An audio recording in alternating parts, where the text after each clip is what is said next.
तो let's start class 11th chemistry atomic structure. Last class में हम रदरफोर्ड मॉडल के बारे में पढ़ रहे थे और एक बार मैं वहाँ से रिवाइज करवा देता हूँ और वहाँ से अपन आगे कंटिन्यू करेंगे। तो रदरफोर्ड मॉडल में मैंने आपको ये बताया था, रदरफोर्ड मॉडल अपन पढ़ रहे थे और रदरफोर्ड का गोल्ड सीट एक्सपेरिमेंट है ये। रदरफोर्ड का गोल्ड सीट एक्सपेरिमेंट, हाँ। तो ये एक्सपेरिमेंट था, उस एक्सपेरिमेंट के कुछ ऑब्जर्वेशंस थे, कुछ कंक्लूजन्स थे और फिर मैंने आपको ये बताया कि इस तरह से कुछ अल्फ़ा पार्टिकल्स जो हैं ये इस तरह से डिविएट हो रहे हैं, पॉजिटिव चार्ज होता है अल्फ़ा पार्टिकल्स पे। और मैंने ये भी बताया कि अल्फ़ा पार्टिकल्स जो होते हैं वो हीलियम के एक तरह से न्यूक्लियस होते हैं। अगर हीलियम एटम में से दोनों इलेक्ट्रॉन हीलियम के हटा दिए जाते हैं तो पीछे अल्फ़ा पार्टिकल बच जाता है और उन्हीं अल्फ़ा पार्टिकल्स की हमने इस गोल्ड शीट के ऊपर बम्बार्डिंग करवाई, है ना।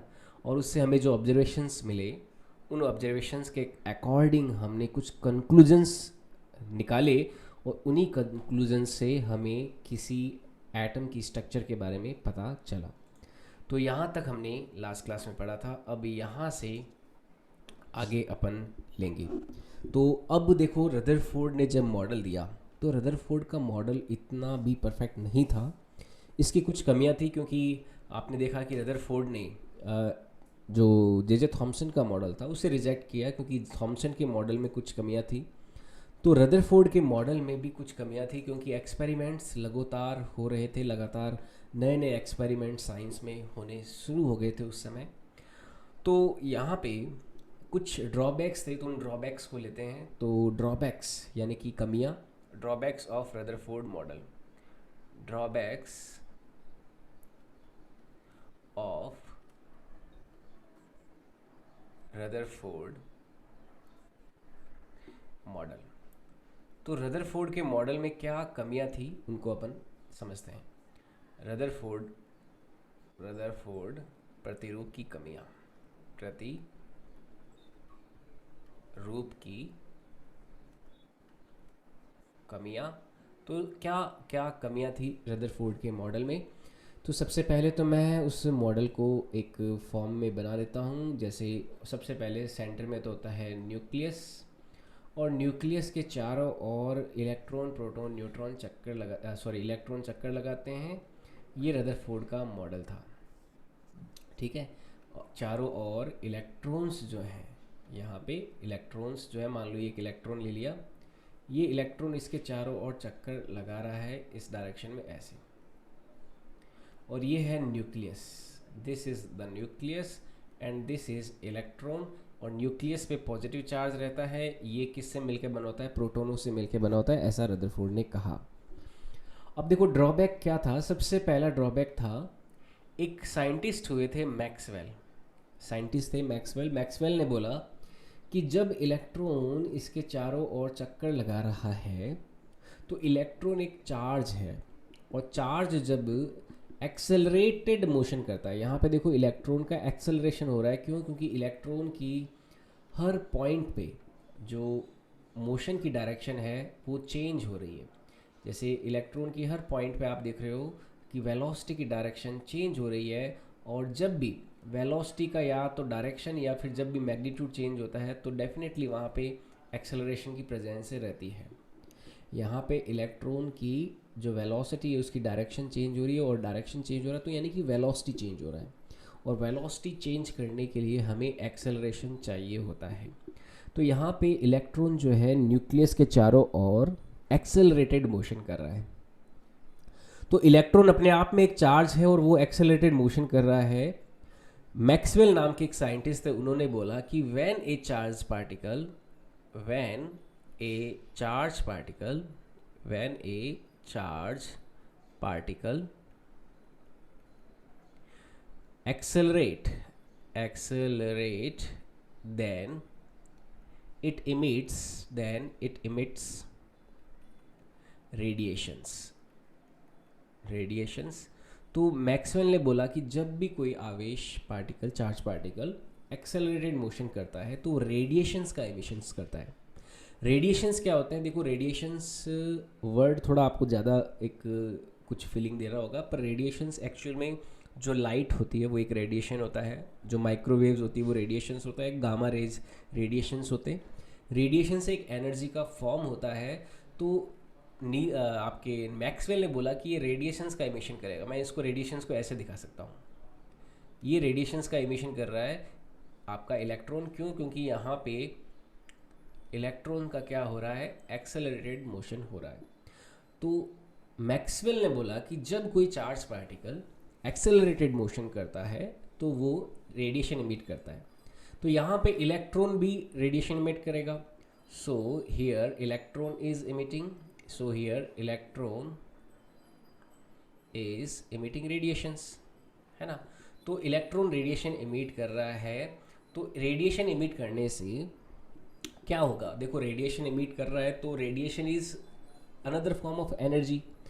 भाई रेडिएशन है तो वो कुछ ना कुछ तो एनर्जी खर्च होगी इसमें, रेडिएशन जब इमिट करेगा तो here electron lose energy, so here electron loses energy. तो इलेक्ट्रॉन की क्या होगी? एनर्जी यहाँ पे खर्च हो जाएगी।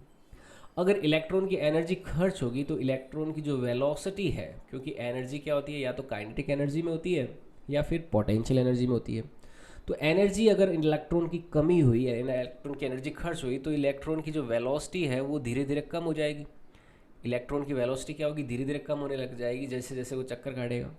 तो मैक्सवेल ने बोला कि ये इलेक्ट्रॉन वेलोसिटी को लूज़ करने लगेगा, वेलोसिटी इसकी खर्च होने लगेगी, और वेलोसिटी इसकी खर्च होएगी तो इलेक्ट्रॉन जो है न्यूक्लियस से अब दूर ना जाके न्यूक्लियस की ओर जाने लगेगा। क्योंकि देखो ये वेलोसिटी ही है जो इलेक्ट्रॉन को न्यूक्लियस से दूर लेके जा रही थी। इलेक्ट्रॉन जब न्यूक्लियस से दूर जाता है तो इससे बाहर की ओर एक सेंट्रीफ्यूगल फोर्स लगता है। सेंट्रीफ्यूगल फोर्स एक लगता है जिसको अपकेंद्रीय बल बोलते हैं, अपकेंद्रीय बल बोलते हैं। ये फिज़िक्स में हम आगे पढ़ेंगे, फिज़िक्स में ही पढ़ा जाता है इसको। फिज़िक्स में जो मैकेनिक्स हम पढ़ना शुरू करते हैं, 1D मोशन, 2D मोशन और फिर सर्कुलर मोशन में हम सेंट्रीफ्यूगल फोर्स की बात करते हैं। तो जो सेंट्रीफ्यूगल फोर्स बाहर की ओर लगता है उसकी वैल्यू होती है mv²/r। m इलेक्ट्रॉन का मास हो गया, v इलेक्ट्रॉन की वेलोसिटी हो गई, और r होती है रेडियस। यानी कि यहाँ से यहाँ तक इस सर्कुलर पाथ की जो रेडियस है ये r लेनी होती है हमें। ये मान लो रेडियस r है। तो कोई भी अगर ऑब्जेक्ट सर्कुलर मोशन कर रहा है जिस सर्कल की रेडियस r है, उसका मास m है और उसकी वेलोसिटी v है, तो उस पर बाहर की ओर एक सेंट्रीफ्यूगल फोर्स लगता है जिसको mv²/r बोलते हैं। और इलेक्ट्रॉन को अंदर की ओर कौन खींच रहा है? यहाँ पे न्यूक्लियस अंदर की ओर खींच रहा है, क्योंकि न्यूक्लियस पे पॉजिटिव चार्ज है, इलेक्ट्रॉन पे नेगेटिव चार्ज है। तो पॉजिटिव नेगेटिव अट्रैक्शन, इसको बोलते हैं इलेक्ट्रोस्टैटिक फोर्स। जो अंदर की ओर इलेक्ट्रॉन पे फोर्स लग रहा है इसे बोलेंगे इलेक्ट्रोस्टैटिक फोर्स, इसे नाम देंगे, ये हो जाएगा इलेक्ट्रोस्टैटिक फोर्स।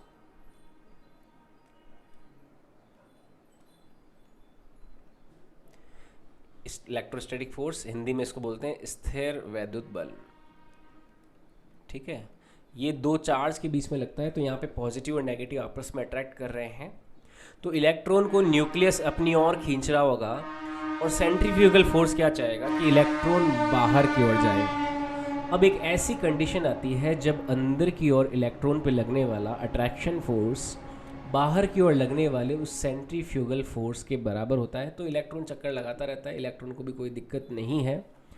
जैसे जो मून होता है, जैसे मून और सन का केस लें, तो ये मान लो मून है और ये अर्थ है हमारी, ये तो गई अर्थ, और अर्थ के चारों ओर जो मून होता है एक फिक्स ऑर्बिट में चक्कर लगाता रहता है, ऐसे कुछ चक्कर लगाता है। ये मान लो मून चक्कर लगाता है ऐसे फिक्स ऑर्बिट में अर्थ के चारों ओर, और ये कोई मून है, मान लो ये मून हो गया, ठीक है। और ये मून जब चक्कर लगाता है फिक्स ऑर्बिट में हमारे अर्थ के चारों ओर, तो यहाँ पे इसे भी बाहर की ओर mv²/r एक सेंट्रीफ्यूगल फोर्स मिलता है, लेकिन इसको अंदर की ओर देखो, इस बार कौन सा लगता है? ग्रेविटेशन फोर्स मिलता है। ये कौन सा फोर्स होता है? ग्रेविटेशन फोर्स होता है। ग्रेविटेशन फोर्स क्या होता है कि कोई भी दो मासेस हो, ऑब्जेक्ट हो इस यूनिवर्स में, तो ये दोनों आपस में अट्रैक्ट करते हैं।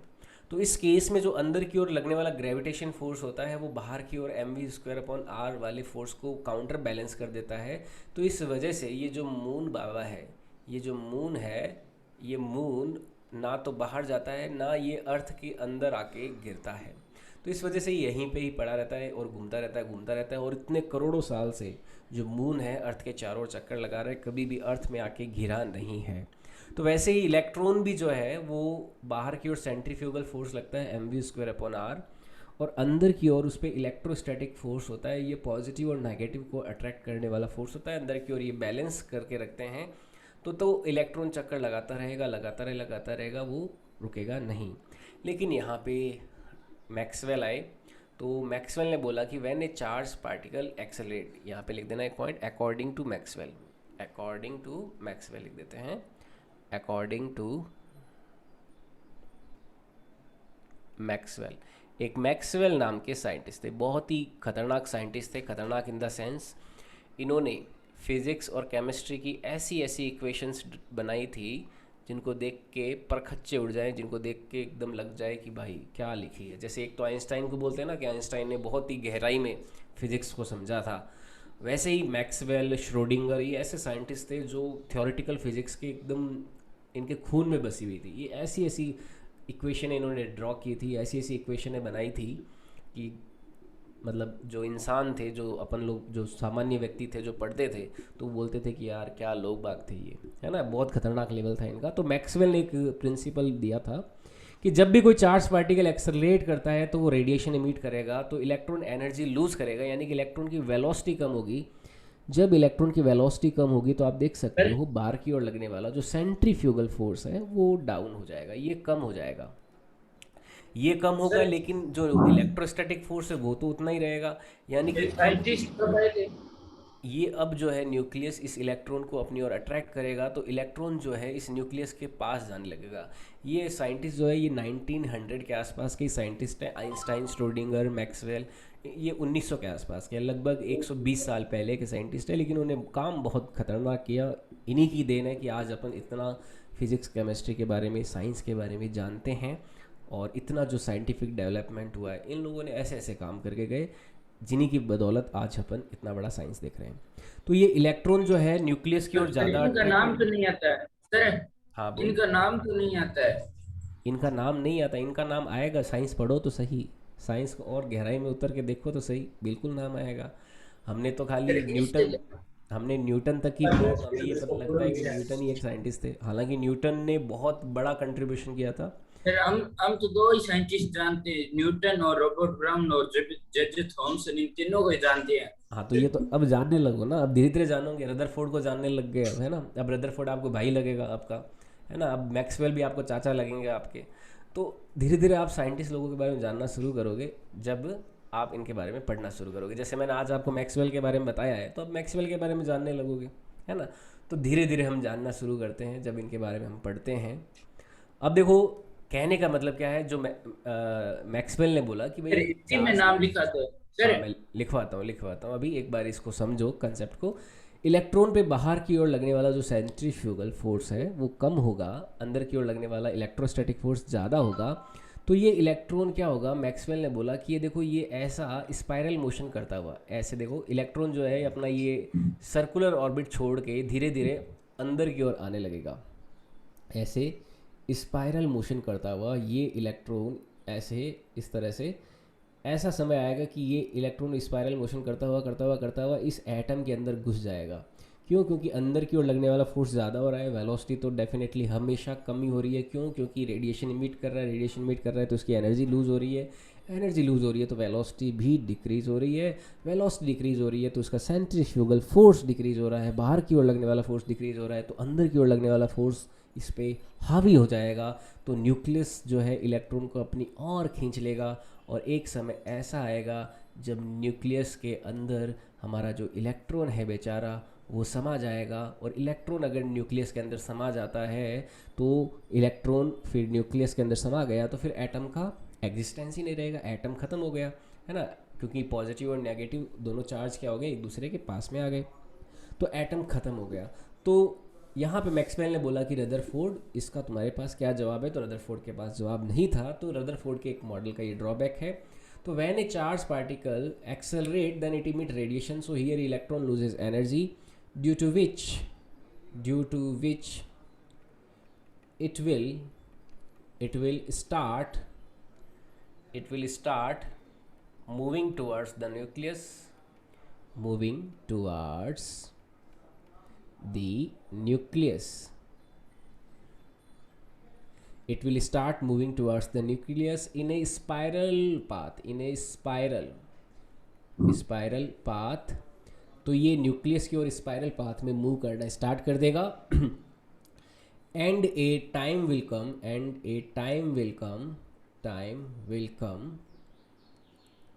when it will merge with nucleus।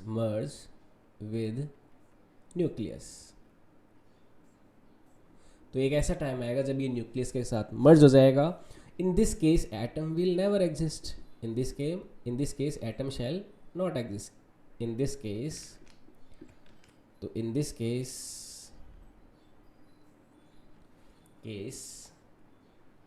Atom should not exist. और मैक्सवेल ने तो ये बोला कि ये 10⁻⁻⁻ में 9 सेकेंड में, यानी कि बहुत ही कम समय में इलेक्ट्रॉन यहाँ पे आ जाएगा और एटम ख़त्म हो जाएगा। तो एटम तो एग्जिस्ट करना ही नहीं चाहिए। तो इस बात का जवाब जो है रदरफोर्ड से मांगा गया, तो रदरफोर्ड के पास इस बात का जवाब नहीं था। मैं हिंदी में इसको लिख देता हूँ। मैक्सवेल के अनुसार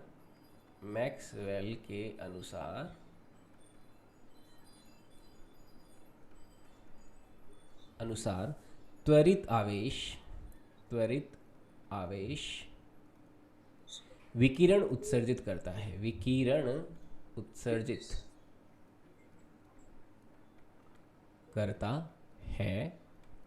विकिरण कौन से रेडिएशन को विकिरण बोलते हैं हिंदी में, विकिरण उत्सर्जित करता है।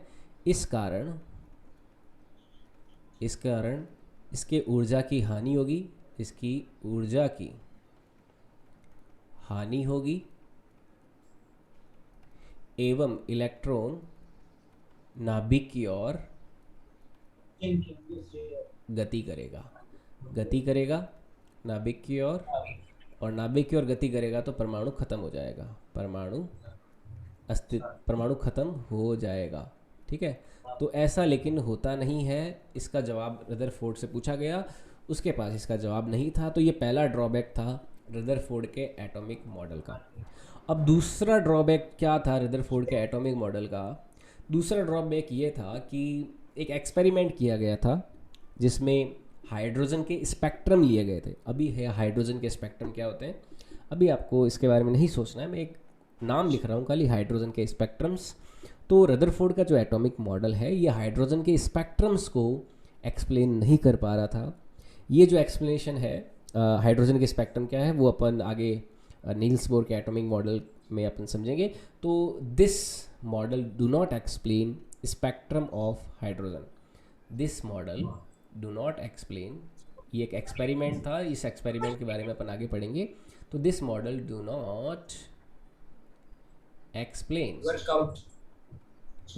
स्पेक्ट्रम्स ऑफ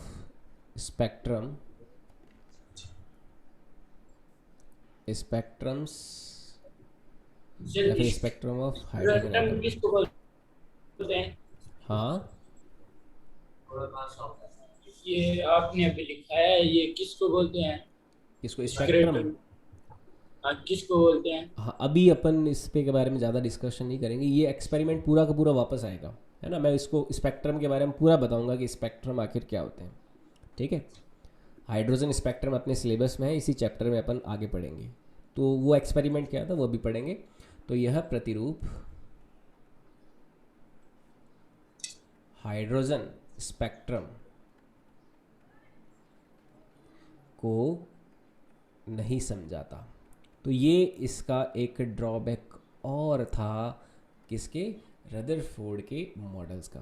तो रदरफोर्ड के मॉडल का एक और ड्रॉबैक क्या था ये कि ये हमारे हाइड्रोजन एटम के स्पेक्ट्रम को एक्सप्लेन नहीं करता है। तो इस वजह से जो रदरफोर्ड का एटॉमिक मॉडल है वो फेल हो गया था। फेल तो नहीं हुआ, इसने बहुत सारे अच्छे अच्छे आइडियाज़ दिए। ऐसा नहीं है कि सारे ही आइडियाज़ बेकार थे, उसने बहुत सारे अच्छे अच्छे आइडियाज़ दिए, और कुछ आइडियाज़ काम के हैं, कुछ आइडियाज़ के काम के नहीं थे, और उनमें इम्प्रूवमेंट किया गया। इम्प्रूवमेंट करने के लिए नए नए और दूसरे मॉडल दिए गए। तो मैंने बहुत सारे मॉडल्स के आपको नाम बताए थे। उसमें से पहला था जे थॉमसन मॉडल, दूसरा था आपका रदरफोर्ड का मॉडल, और रदरफोर्ड के मॉडल में हमने इतनी सारी चीज़ें पढ़ी।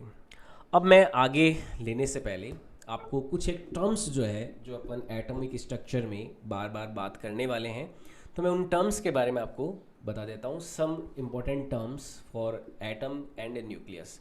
तो न्यूक्लियस और एटम के लिए कुछ इंपॉर्टेंट टर्म्स लेते हैं। तो इससे पहले अपन आगे जो थर्ड मॉडल है, नील्स बोहर का एटॉमिक मॉडल, उसके तरफ जाएं। उससे पहले हमें कुछ टर्म्स सीखनी होगी, और जो बेसिक टर्म्स हैं किसी एटम के बारे में अगर हम बात करते हैं तो some important basic terms of atom, some important terms for atom. तो एटम के लिए कुछ इम्पोर्टेंट टर्म्स लेते हैं, कुछ महत्वपूर्ण पद। ठीक है, तो ये इम्पोर्टेंट टर्म्स क्या है, इनमें बारे में बात करते हैं। सबसे पहले जो रदरफोर्ड था उसने ये बताया कि एटम का जो साइज है, साइज ऑफ एटम की बात करें तो उसने बोला कि एटम का साइज लगभग 10⁻⁻⁻ फिक्स होता है। में 10 मीटर के आसपास होता है, माइनस में 10 मीटर के आसपास होता है। और साइज ऑफ न्यूक्लियस की बात करें, साइज ऑफ न्यूक्लियस जो नाभिक होता है, उसका जो साइज़ है उसने बताया था कि लगभग 10⁻⁻ में 15 मीटर के आसपास होता है, जिसको उसने एक फर्मी मीटर भी बोला। 1 फर्मी मीटर जो होता है, 1 फर्मी या फिर 1 एफएम, ये वैसे फैम्टो होता है या फिर 1 फर्मी भी इसे बोलते हैं। ठीक है, इसको एक फर्मी मीटर सर, ये सिर्फ कितने में होता है फर्मी मीटर? एक फर्मी जो होता है वो 10⁻⁻ में 15 मीटर होता है, एक फर्मी, है ना। तो इसको फेम्टोमीटर को फर्मी भी बोलते हैं। वैसे तो ये 10⁻⁻15 जो होता है, जैसे अगर बेसिक्स में आप ध्यान में रखना, 10⁻⁻50 है, इसको अपन फैम्टो बोलते हैं, फैम्टो ये नाम दिया जाता है इसको। जैसे 10⁻³ होता है उसको मिली बोलते हैं ना, 10⁻³ होता है हाँ उसको मिली बोलते हैं। ठीक है, 10⁻²हो उसको अपन सेंटी बोलते हैं। तो वैसे ही 10⁻⁻15 हो तो उसको फैम्टो बोलते हैं। तो ये 1 फैम्टोमीटर हो गया, ये 1 फैम्टोमीटर है, उसको सर, एक फर्मी। पूछता है क्या? हाँ पूछता है क्या फर्मी मीटर? हाँ, पूछते हैं। ये मैं आपको एक टेबल लिखवाऊंगा अपन, और थोड़ा जब यूनिट डायमेंशन जो फिजिक्स में 11th क्लास में पढ़ते हैं तो वहाँ पे ये टेबल आ जाती है। तो वहाँ पे, या फिर जो अपन मोल कंसेप्ट चैप्टर पढ़ते हैं एटॉमिक स्ट्रक्चर में, वहाँ पे भी ये टेबल आती है। तो एक बार ये टेबल मैं आपको पूरी बता दूंगा। तो पहला पॉइंट तो साइज ऑफ एटम 10⁻⁻10 मीटर था, और जो न्यूक्लियस का साइज था वो 10⁻⁻15 मीटर ऐसा पाया गया। दूसरा बात लेते हैं, नेक्स्ट आगे इंपॉर्टेंट बात। अगर बात करें कि एटॉमिक नंबर क्या होता है, एटॉमिक नंबर, परमाणु क्रमांक, एटॉमिक नंबर, इस एटॉमिक नंबर को अपन जेड से इंडिकेट करते हैं, परमाणु क्रमांक।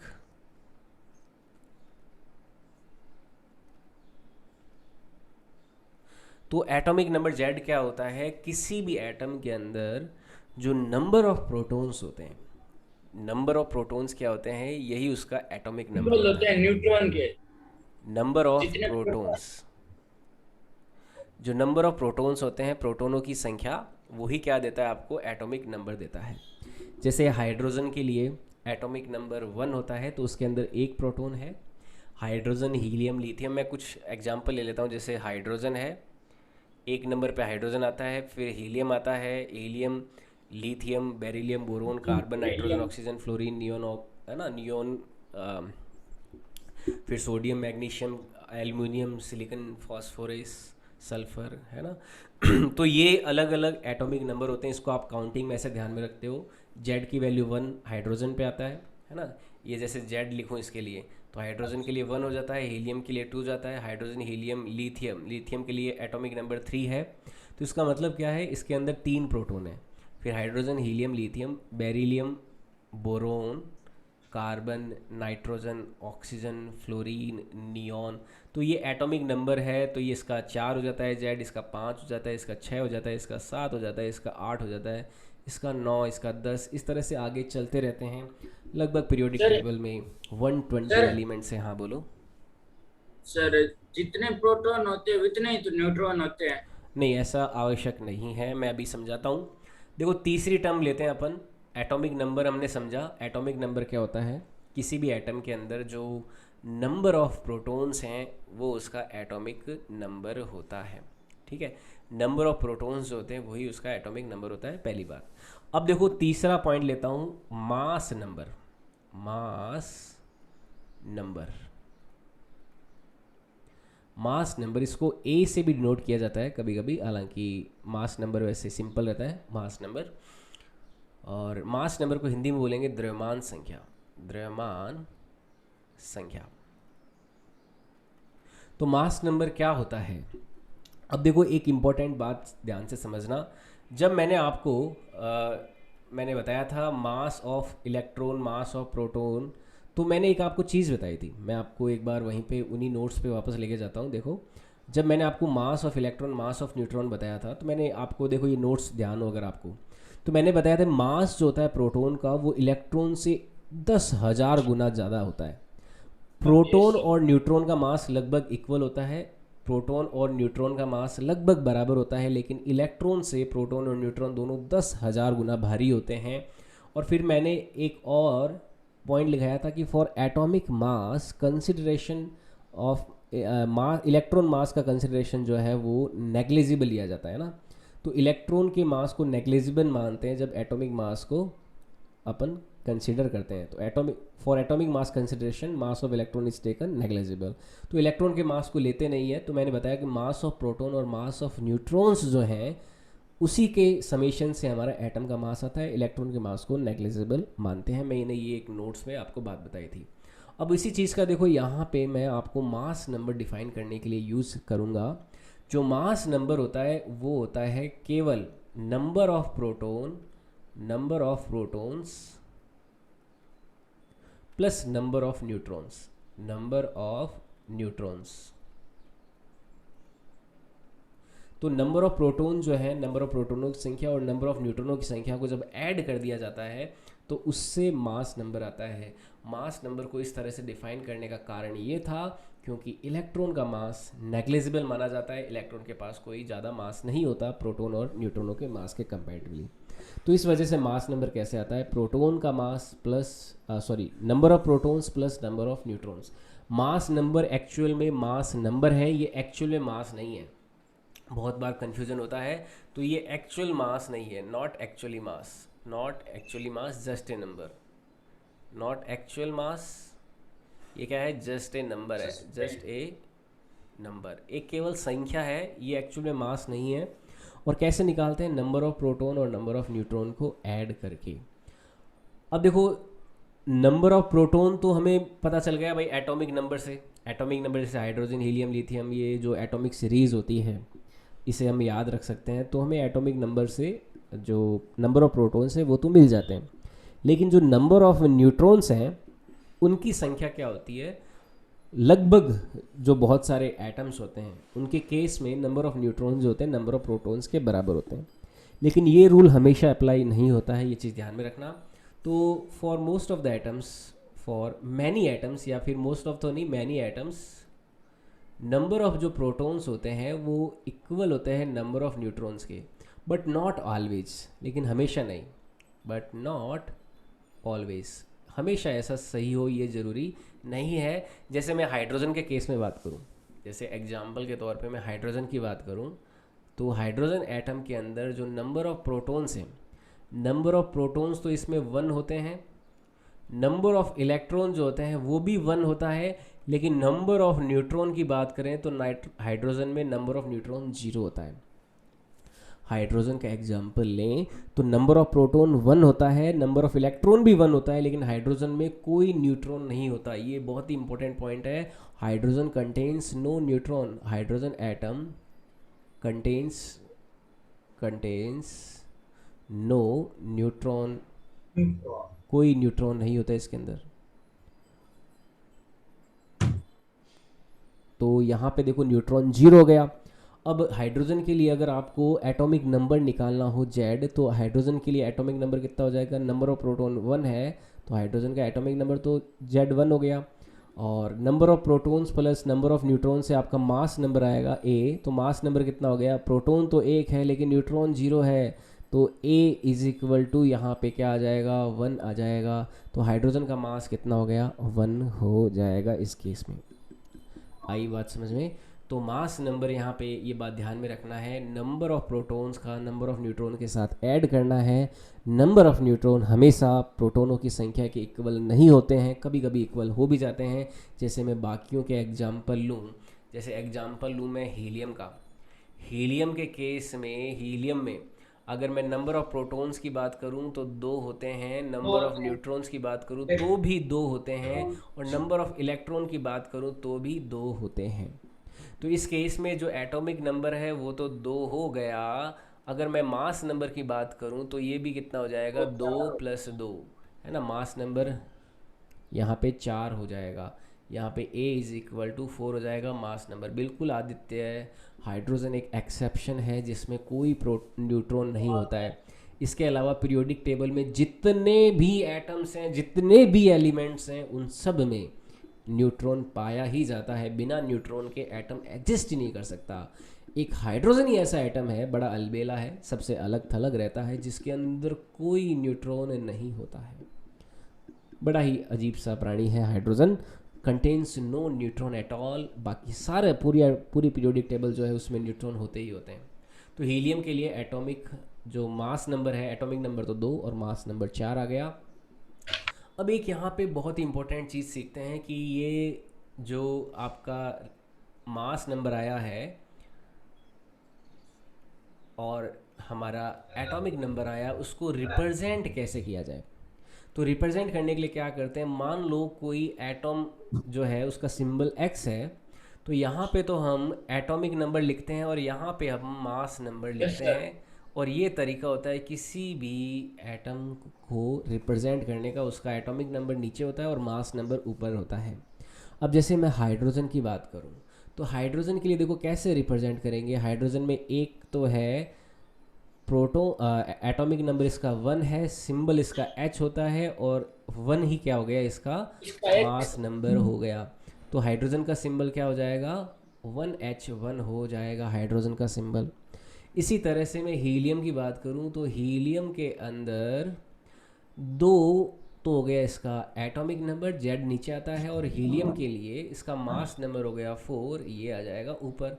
तो 2He4 ये होता है हीलियम का मास नंबर। और जब मैंने हीलियम को रिप्रेजेंट किया था, एक रिएक्शन थी न्यूट्रॉन की डिस्कवरी में, तो मैंने इस सिंबल को यूज़ किया था। अब आप समझ सकते हो कि 2 नीचे है तो वो तो शो करता है एटॉमिक नंबर को, और जो 4 ऊपर है वो शो करता है हमारे मास नंबर को। और मास नंबर हीलियम का 4 क्यों हुआ, क्योंकि 2 तो इसमें प्रोटॉन है और 2 ही क्या है, न्यूट्रॉन है, इसलिए हीलियम का मास नंबर 4 हो गया। मैं और भी एग्जांपल लेता हूं, जैसे लिथियम, बेरिलियम, बोरोन। चलो कार्बन पे आते हैं। कार्बन के अंदर एग्जांपल लिया मैंने कार्बन का।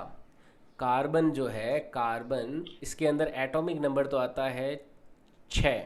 क्यों, क्योंकि कार्बन के अंदर प्रोटॉन 6 होते हैं, कार्बन के अंदर न्यूट्रॉन भी 6 होते हैं, और इलेक्ट्रॉन तो 6 होने ही हैं। एक बात ध्यान में रखना, कोई भी न्यूट्रल एटम है तो प्रोटॉन और न्यूट्रॉन हमेशा इक्वल होंगे। न्यूट्रल एटम के केस में, न्यूट्रल एटम क्या होता है, जिसमें नंबर ऑफ प्रोटॉन और नंबर ऑफ न्यूट्रॉन, जो नंबर ऑफ प्रोटॉन और जो नंबर ऑफ इलेक्ट्रॉन्स हैं वो हमेशा इक्वल रहते हैं, क्योंकि ये एक दूसरे को न्यूट्रलाइज करेंगे। तो Z इक्वल टू तो 6 हो जाएगा, और मास नंबर जो है A, ये हो जाएगा 6 + 6, और ये आ जाएगा 12। तो कार्बन का जो मास नंबर है वो होता है 12। अब इसका अगर सिंबल लिखना है तो 6 तो हो गए आपके कार्बन का, इसका एटॉमिक नंबर हो गया, फिर C इसका सिंबल हो गया, और मास नंबर बाहर आ लिख दिया, तो ये हो जाएगा 6C12, ये कार्बन का सिंबल हो जाएगा। वो सोडियम होता है, उसका अन्य अन्य मास नंबर कितना होता है? हाँ, अभी बताते हैं सोडियम का। हाँ, सोमे बादू ने क्वेश्चन पूछा है कि hydrogen nucleus is 0 is the reason why most experiment were hydrogen based. Hydrogen के न्यूट्रॉन जीरो, मेरे ख्याल से तुम न्यूट्रॉन लिख रहे हो यहाँ पे। हाइड्रोजन में न्यूट्रॉन जीरो इसलिए, देखो ऐसा है कि जैसे हाइड्रोजन में से एक इलेक्ट्रॉन निकाल दिया तो उसके पीछे क्या बच गया, केवल एक प्रोटॉन ही तो बचा, और उसमें न्यूट्रॉन नहीं था। तो अपन ने क्या किया था, प्रोटॉन की जो प्रॉपर्टीज़ हैं, प्रोटॉन की प्रॉपर्टीज़ को अगर हमें कैलिब्रेट करना है, अगर हमें जानना है, तो हम हाइड्रोजन में से एक इलेक्ट्रॉन हटा के, क्योंकि इलेक्ट्रॉन हटाना आसान है, तो हाइड्रोजन में से एक इलेक्ट्रॉन हटा के जो पीछे बचेगा केवल एक हाइड्रोजन का प्रोटॉन ही बच जाएगा। तो इस वजह से प्रोटॉन की स्टडी के लिए हाइड्रोजन को चूज किया गया, ताकि इलेक्ट्रॉन तुरंत निकाला जाए और हाइड्रोजन प्लस बच जाए, और उसी से हम क्या करें, प्रोटॉन की स्टडी कर लें। तो ये एक मेन कॉज हो सकता है यहाँ पे, हाइड्रोजन को एज ए स्टडी के लिए यूज़ करना, प्रोटॉन की प्रॉपर्टीज़ को समझने के लिए। ठीक है, तो ये हो गया इसका सिंबल 6C12। अब देखो एक जो डिमांड उठ रही है मार्केट में कि सर सोडियम के बारे में बताओ, सोडियम के बारे में आपका क्या विचार है। तो सोडियम जो होता है, सोडियम Na इसका सिंबल होता है, सोडियम इसको बोलते हैं, नाम तो है सोडियम पर सिंबल है नाना ना Na है ना। तो नाना इसका सिंबल हो गया, Na सिंबल हो गया इसका सोडियम का। ये आता है 11 नंबर पे, hydrogen helium lithium beryllium boron carbon nitrogen oxygen fluorine neon sodium, sodium 11 number पे आता है। तो 11 नंबर इसका एटॉमिक नंबर है। इसके अंदर नंबर ऑफ प्रोटॉन्स जो होते हैं वो 11 होते हैं। इसके अंदर नंबर ऑफ, मैं न्यूट्रॉन की बात करूं तो वो 11 ना हो के 12 होते हैं, एक न्यूट्रॉन ज़्यादा होता है प्रोटॉन से। अब ये आप बोलोगे सर ऐसा क्यों, तो मैंने पहला भी बोला है भाई, प्रोटॉन और न्यूट्रॉन हमेशा बराबर हो ये आवश्यक नहीं है, ज़रूरी नहीं है, लेकिन लगभग सिमिलर होता है, 2 3 का प्लस 1 2 3 का कोई ज़्यादा और कम का एक डिफरेंस रह सकता है, पर एग्जैक्टली हमेशा इक्वल हो ये ज़रूरी नहीं है। तो यहाँ पे नंबर ऑफ़ न्यूट्रॉन 12 होते हैं, और ये नंबर ऑफ़ न्यूट्रॉन जो ये एक्सपेरिमेंट से निकाले जाते हैं, नंबर ऑफ़ प्रोटॉन और number of neutron are experimentally calculated values. तो नंबर ऑफ़ न्यूट्रॉन 12 है और नंबर ऑफ़ इलेक्ट्रॉन इसमें 11 ही रहते हैं सोडियम के अंदर। तो इससे तो हमें पता चला जेड जो है वो सोडियम का 11 ही होता है, हमें भी पता है भाई एटॉमिक नंबर। इसका मास नंबर अगर देखें तो 11 तो प्रोटॉन है, प्लस इसके अंदर 12 न्यूट्रॉन है, तो कितना हो जाएगा, 23 आ जाता है सोडियम का मास नंबर। तो सोडियम का सर मास नंबर आपने कितना है, 23 है, तो 23.5 लिखा है। 11Na23 ये इसका सिंबल हो जाएगा सोडियम का।